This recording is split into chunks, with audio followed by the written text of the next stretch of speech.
Hello everyone, unit 3 magnetism का एक और वीडियो लेके आए हैं। इससे पहले हमने क्या क्या पढ़ा है, मैग्नेटिक फील्ड क्या होती है, बायोट-सैवर्ट लॉ क्या है और एम्पेयर सर्किटल लॉ क्या होता है। इस वीडियो में हम क्या पढ़ने वाले हैं, इस वीडियो में हम पढ़ेंगे force on a current carrying conductor और force between two parallel straight conductors. चलिए, क्या आपको पता होना चाहिए, सबसे पहली चीज magnetic field, it is the space around the magnet in which its magnetic effect is experienced. Cross का मतलब होता है magnetic field into the page, dot का मतलब होता है magnetic field out of the page. Rules for finding out the direction of magnetic field, एक है आपका राइट हैंड थंब रूल, दूसरा है फ्लेमिंग्स लेफ्ट हैंड रूल। फिर आता है नंबर डेंसिटी। नंबर डेंसिटी होता है small n is equal to capital N upon V। यहाँ कैपिटल N आता है टोटल नंबर ऑफ मॉलिक्यूल्स और V हो गया वॉल्यूम। तो इसको हम लिख सकते हैं small n is equal to capital N upon AL, क्योंकि वॉल्यूम होता है area into length. Magnetic Lorentz force, इसका फॉर्मूला होता है F equal to q V cross B। Magnetic field due to an infinitely long straight wire, ये होता है B equal to mu naught by 4 pi 2I by R। Force on a current carrying conductor, तो यहाँ हमने consider किया कि हमारे पास एक long straight current carrying conductor है जिसे हमने एक एक्सटर्नल मैग्नेटिक फील्ड में रखा हुआ है। Let L be the length of conductor, A is area of cross section of conductor, I is the current flowing, N is the number density of current carriers and VD is the drift velocity of current carriers. So total number of current carriers कितने होंगे, capital N is equal to small n into A into L, because small n is equals to capital N upon AL. Now total force experienced by current carriers कितनी होगी, F equal to N into Q into VD cross B। N की हमने value put कर दी, तो इसे लिखा जा सकता है IL क्रॉस B, क्योंकि I इज इक्वल्स टू होता है ANEVD, ये हमने करंट इलेक्ट्रिसिटी में पढ़ा था। तो इससे हम कह सकते हैं कि total force experience by current carriers होगी F equal to IL cross B, या हम लिख सकते हैं ILB sine theta n cap, where n cap will give the direction of force. Force between two parallel straight conductors कई बार board में पूछा जा चुका है, तो काफी इंपॉर्टेंट टॉपिक है। यहाँ हमने कंसीडर किया कि मेरे पास दो लॉन्ग पैरेलल स्ट्रेट कंडक्टर्स हो गए PQ और RS, इनमें करंट्स I1 और I2 फ्लो कर रहे हैं, इन दोनों के बीच का डिस्टेंस हो गया D। Now magnetic field produced by current I1 at any point on RS। तो देखो, सबसे पहली बात, PQ के अंदर जो करंट I1 फ्लो कर रहा है उसके कारण मैग्नेटिक फील्ड जनरेट होगी। उस मैग्नेटिक फील्ड की डायरेक्शन हम निकाल सकते हैं राइट हैंड थंब रूल से, ठीक है, जो कि आएगी इनटू द पेज। और मैग्नीट्यूड कितना आएगा उसका, उसका मैग्नीट्यूड होगा BPQ is equal to mu naught I1 upon 2 pi D, and that is into the plane of paper, जैसा कि मैंने कहा था। Now force experienced by RS due to the magnetic field of PQ, तो देखो ये जो RS है ये इसकी मैग्नेटिक फील्ड में है, तो ये फोर्स एक्सपीरियंस करेगा। वो फोर्स एक्सपीरियंस कितनी होगी, FRS is equal to I2 L BPQ into sine 90 degree, ठीक है। इसमें हमने BPQ की वैल्यू पुट कर दी, तो हमारा आता है FRS is equal to I2 L into mu naught I1 upon 2 pi D, और इसकी डायरेक्शन होगी टूवर्ड्स PQ। ये कैसे निकाली, यहाँ पे आप इस पॉइंट के ऊपर फ्लेमिंग्स लेफ्ट हैंड रूल लगाएंगे तो डायरेक्शन आपको टूवर्ड्स PQ मिलेगी। Similarly the force experienced by PQ due to the magnetic field of RS, वो हमारे पास आएगी FPQ is equal to mu naught I1 I2 L upon 2 pi D, और इसकी डायरेक्शन होगी टूवर्ड्स RS। अगेन आपको इस पॉइंट के ऊपर जो है फ्लेमिंग्स लेफ्ट हैंड रूल लगाना है, उससे आपको डायरेक्शन टूवर्ड्स RS मिलेगी, ठीक है। इसका मतलब PQ और RS एक दूसरे को अट्रैक्ट कर रहे हैं, क्योंकि दोनों की फोर्सेस जो है वो एक दूसरे की तरफ अट्रैक्टिव फोर्सेस हैं। अब यहां से हम एम्पेयर को डिफाइन करेंगे। अगर मैं कहूं I1 I2 हो जाए 1 एम्पेयर, D हो जाए 1 मीटर, L हो जाए 1 मीटर, उस सिनेरियो में क्या होगा, आपका F आता है 2 into 10 to the power of -7 newton per metre. तो मैं कह सकता हूं 1 ampere is that steady value of current flowing through the two conductors of unit length placed at 1 centimeter apart in vacuum, which will produce a force attractive or repulsive of 2 into 10 to the power of minus 7 newton per metre. एक और चीज ध्यान दीजिए, ये दोनों conductors एक दूसरे को रिपेल करेंगे अगर करंट इनमें ऑपोजिट डायरेक्शन में फ्लो करता है। देखो यहाँ तो सेम डायरेक्शन में था तो ये अट्रैक्ट कर रहे थे, अगर करंट ऑपोजिट डायरेक्शन में जाएगा तो एक दूसरे को ये रिपेल करेंगे। चलिए टॉपिक रिलेटेड एनसीईआरटी क्वेश्चंस कर लेते हैं। क्वेश्चन है a straight wire of mass 200 gram and length 1.5 meter carries a current of 2 ampere. It is suspended in mid-air by a uniform horizontal magnetic field B. What is the magnitude of the magnetic field?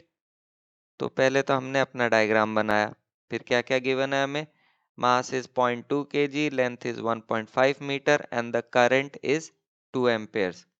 Now we can write mg is equals to ILB, क्योंकि F equal to होता है mg या ma, एक तो ये हो गया, दूसरा होता है F इक्वल टू ILB। तो यहाँ पे हमारे ये दोनों के दोनों इक्वल होंगे क्योंकि it is suspended in mid air, that means mg is equals to ILB, तभी ये सस्पेंड हो सकता है। ठीक है, यहाँ हमने गिवन सारी वैल्यूज रखी तो हमारा B आता है 0.65 Tesla. Next, what is the magnitude of magnetic force per unit length on a wire carrying a current of 8 ampere and making an angle of 30 degree with the direction of a uniform magnetic field of 0.15 Tesla. क्या क्या given है हमें, current given है, angle given है और be given है। हमें निकालना है फोर्स पर यूनिट लेंथ, जिसका फॉर्मूला होता है F equal to F by L. F की जगह हम लिखेंगे ILB साइन थीटा, तो ये हमारा बनता है small f is equal to IB sine theta. सारी वैल्यूज रखी तो हमारा आंसर आता है 0.6 newton per metre. Next one, a 3 centimeter wire carrying a current of 10 ampere is placed inside a solenoid perpendicular to its axis. The magnetic field inside the solenoid is given to be 0.27 Tesla. What is the magnetic force on the wire? तो हमें given है L, I, B और theta. ना force on the wire F equal to ILB sine theta, इसमें सारी values रखी तो हमारा आंसर आता है 8.1 into 10 to the power of -2 newton. Question is the horizontal component of the Earth's magnetic field at a certain place is 3 into 10 to the power of -5 Tesla, and the direction of the field is from geographic south to geographic north. A very long straight conductor is carrying a steady current of 1 ampere. What is the force per unit length on it when it is placed on a horizontal table, and the direction of current is in case 1 east to west, in case 2 south to north? तो सबसे पहले हमने क्या किया, इस figure में geographic north south और magnetic north south को रिप्रेजेंट किया हुआ है। ये आपका हो गया ज्योग्राफिक इक्वेटर, ये हो गया आपका मैग्नेटिक इक्वेटर। अब हमें क्वेश्चन में क्या क्या गिवन है, बी और आई की वैल्यूज। अच्छा, अब पहला केस हमें निकालना है फोर्स पर यूनिट लेंथ जब करंट की डायरेक्शन हो गई ईस्ट टू वेस्ट। जब करंट की डायरेक्शन होती है ईस्ट टू वेस्ट तो थीटा आपका होता है 90 डिग्री। ना force per unit length F equal to capital F by L, that gives IB sine theta. क्यों? क्योंकि आपका F होता है ILB साइन थीटा, उसको यहाँ पुट करोगे तो I से I कैंसिल हो जाएगा and you will get small f is equals to IB sine theta.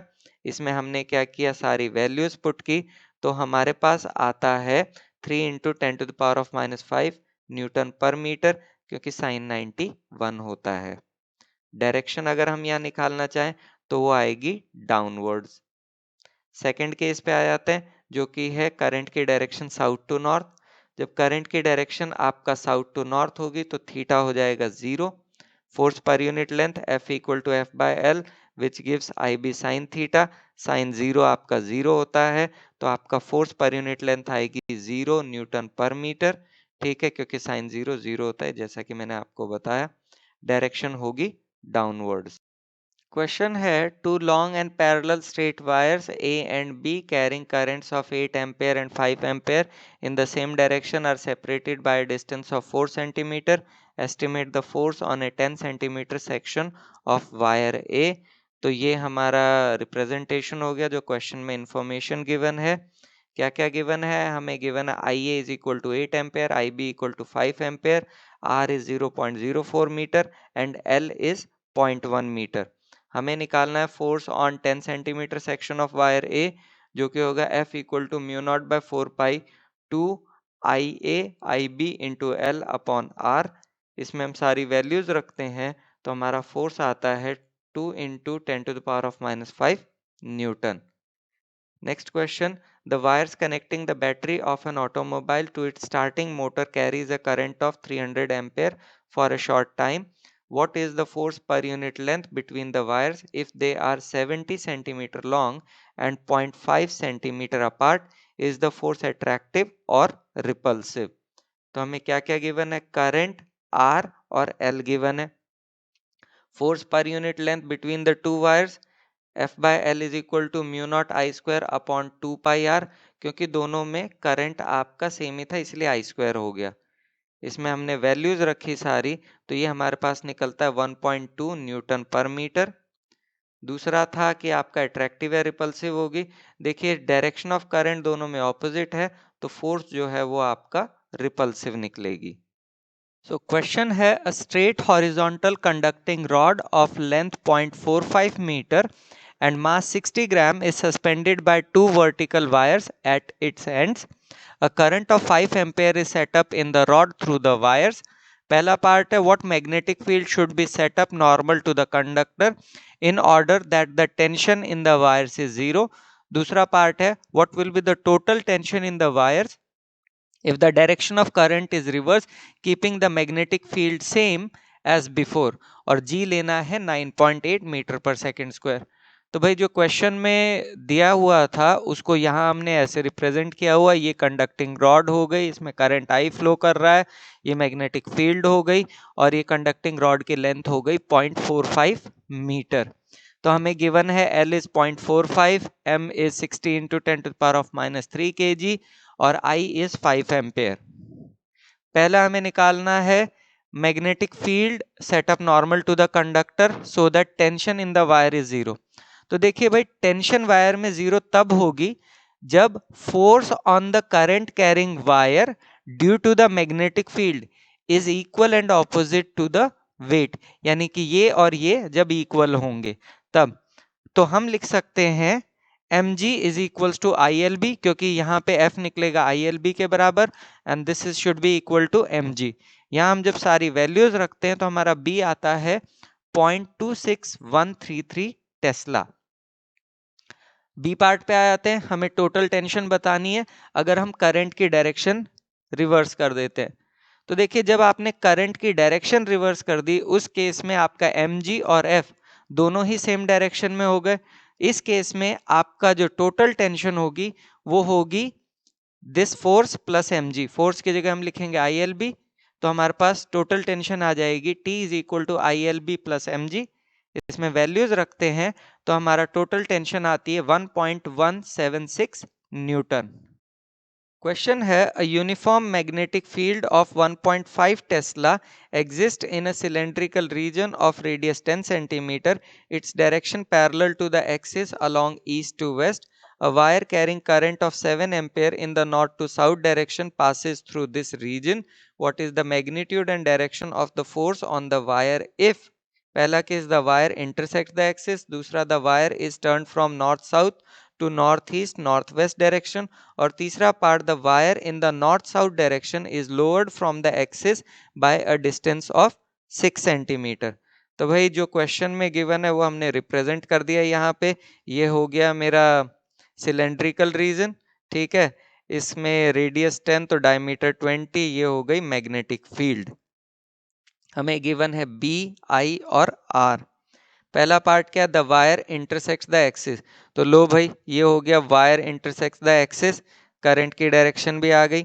अच्छा इस केस में ये लेंथ किसके बराबर होगी 20 सेंटीमीटर यानी कि 0.2 मीटर, और इसमें एंगल देखोगे तो 90 डिग्री बन रहा है।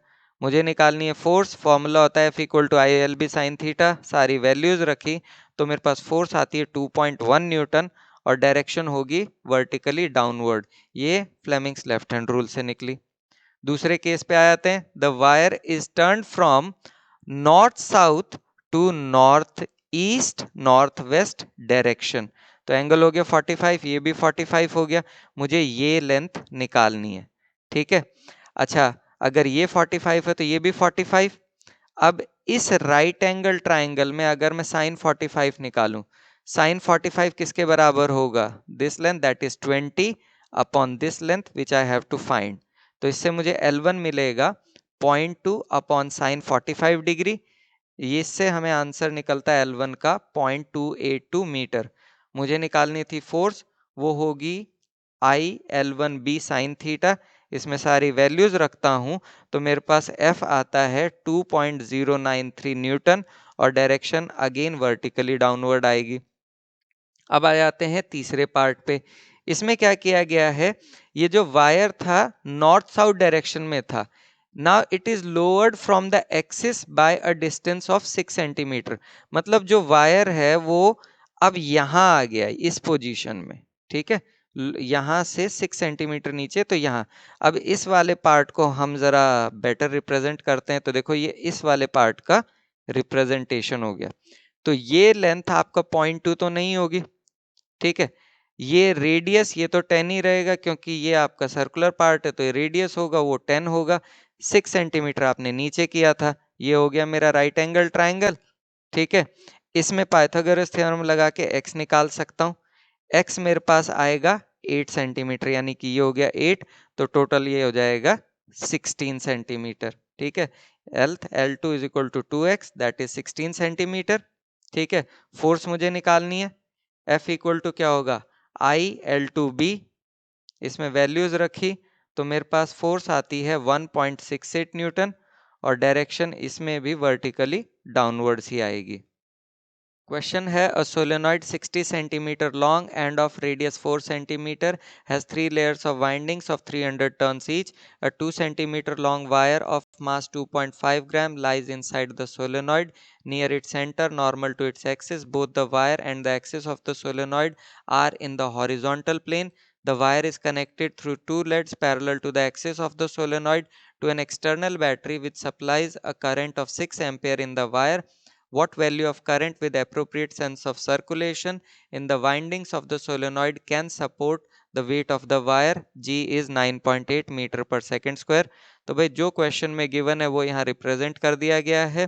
सोलेनॉइड की लेंथ हो गई 60 सेंटीमीटर, ये हो गया वायर जिसकी लेंथ 2 सेंटीमीटर, मास 2.5 ग्राम्स। ये कनेक्टेड एक बैटरी से जिसके कारण इसमें करंट आ रहा है 6 एम्पेयर का। सोलेनॉइड की length 0.6 metre, number of turns हो गए 900। क्यों? 3 लेयर और हर एक में 300, तो टोटल 900 हो गए। स्मॉल एन निकलेगा 900 bye 0.6, that is 1500 per metre. Magnetic field inside the solenoid होगी B equal to mu naught NI। इसमें हम म्यू नॉट और N की वैल्यूज रखेंगे तो हमारे पास B आता है 188.4 into 10 to the power of -5 I Tesla.